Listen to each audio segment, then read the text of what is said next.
We attended our first International Cacao Fair dito sa Kota Kinabalu para makipagmarites lang kung anong ginagawa ng ibang countries about their cacao industry.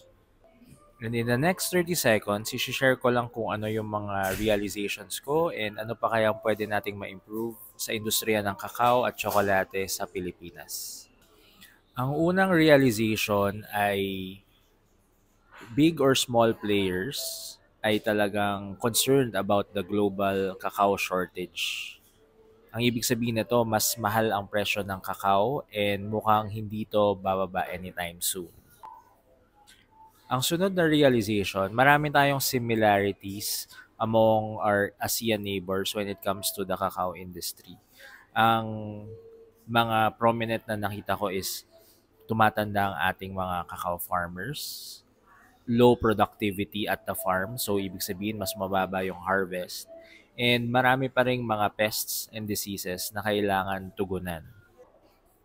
Ang aking isa pang realization ay napag-iwanan na ang Pilipinas sa larangan ng technology in agriculture. Pero feeling ko kaya pa rin nating humabol kung talagang siseryosohin at magtutulungan ng iba-ibang sectors ang technology in agriculture. Sabi nga nila, we must find opportunities sa gitna ng mga challenges.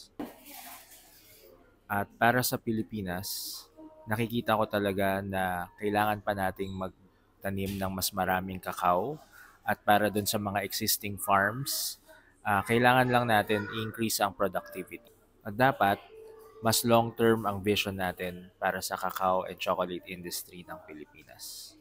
Kaya mga ka-chocolate, this is Ken saying let's spread love for Philippine cacao and see you back in Davao.